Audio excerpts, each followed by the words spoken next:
Halo Sobat Sivil, masih soal filsafat stoicism seringkali menjadi diskusi akhir-akhir ini. Banyak dari kita yang mulai tertarik menerapkan filsafat ini. Nah, Sobat Sivil, kali ini Sabah Dunia akan memberikan beberapa cara agar kalian bisa membentuk pola pikir stoicism.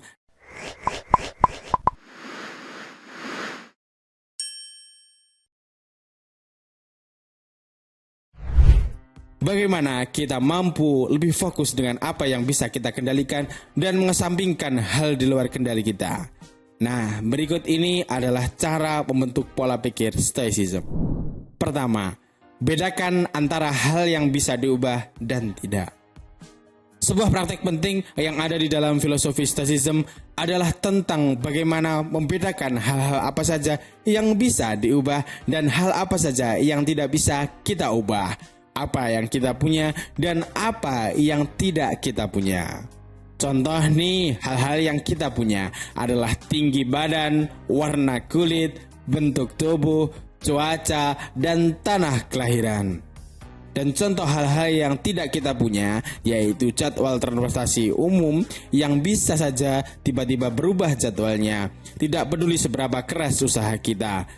Kita tidak akan pernah bisa memaksa orang lain untuk menyukai kita.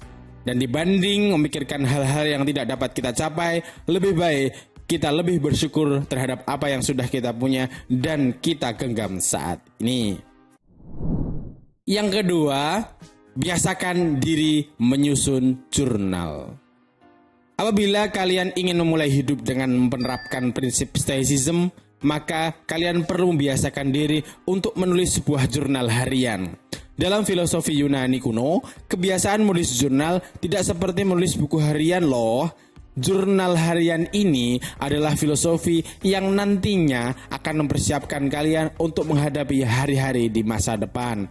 Dengan berbekal jurnal harian ini, kita bisa bercermin pada kejadian yang ada di masa lampau.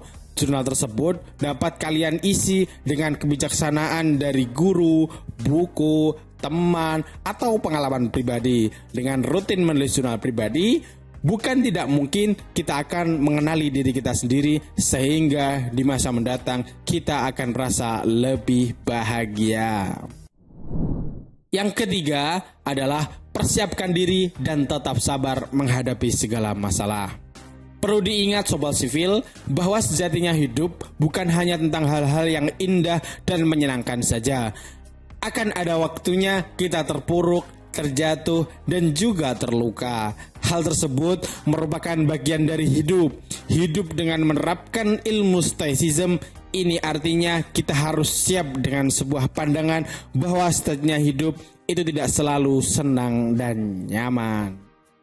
Ada kemalangan, ada kesedihan yang menyertai hidup kita. Oleh karena itu, berusahalah untuk mempersiapkan diri untuk menghadapi hari-hari yang kelam dan belajarlah untuk dapat berdamai dan menerima emosi-emosi negatif yang menghampiri seperti takut ataupun cemas. Biasakanlah diri untuk tetap tegar dan kuat menghadapi beberapa skenario terburuk. 4. Setiap hal buruk yang hadir merupakan sumber kebahagiaan baru. Hidup akan terasa lebih berat dan sulit apabila kita hanya berfokus pada masalah yang ada daripada hanya memikirkan keburukan yang datang. Cobalah untuk memberikan sebuah kebaikan dan fokus kepada hal-hal yang baik juga.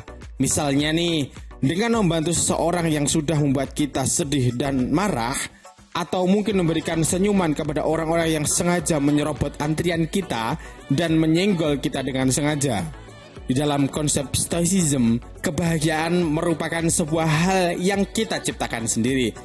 Jadi, daripada kalian larut dalam kesedihan, lebih baik ayo kita ciptakan kebahagiaan kita sendiri dan tersenyumlah. 5. Ingatlah, kita hanyalah butiran debu di alam semesta.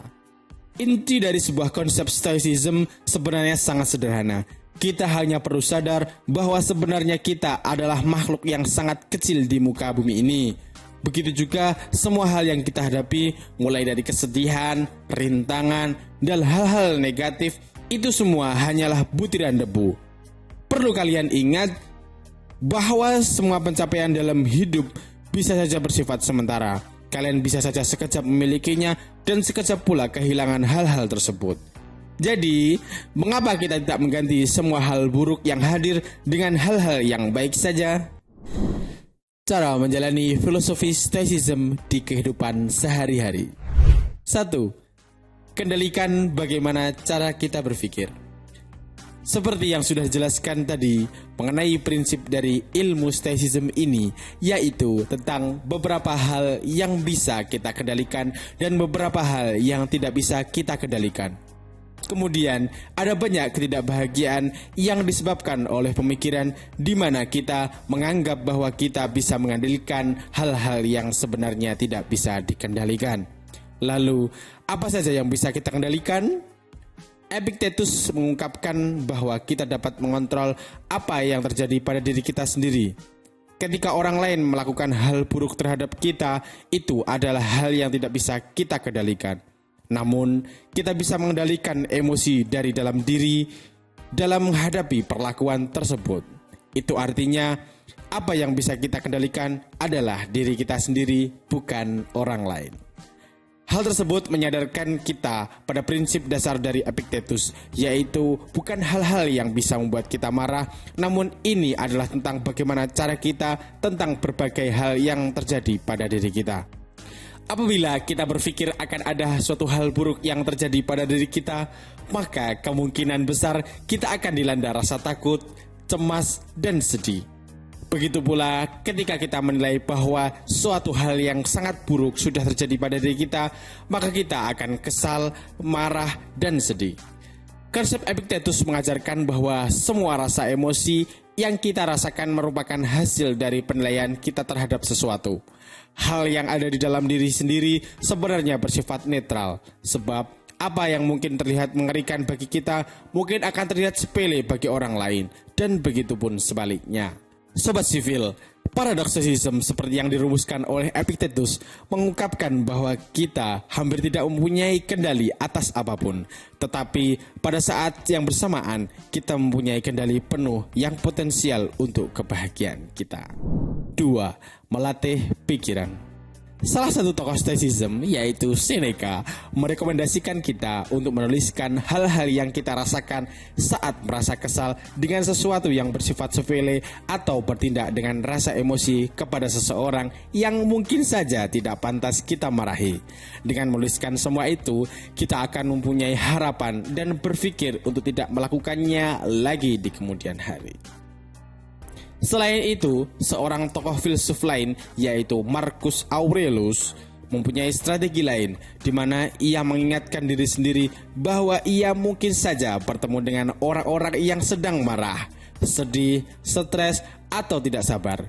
Dengan memikirkan hal tersebut, ia berharap agar nantinya ia akan cenderung tidak menanggapi mereka dengan hal yang sama, yaitu kemarahan.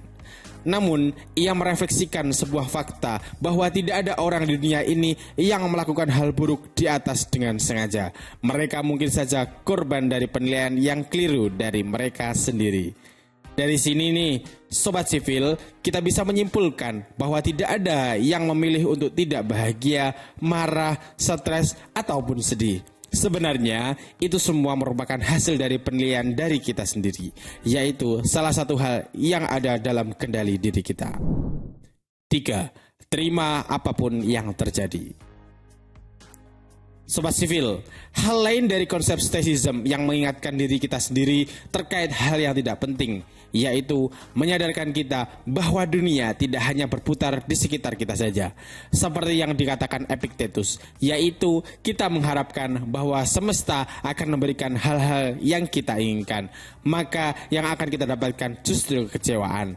Namun, jika kita menerima apapun yang diberikan oleh semesta, maka hidup kita akan jauh lebih damai dan bahagia.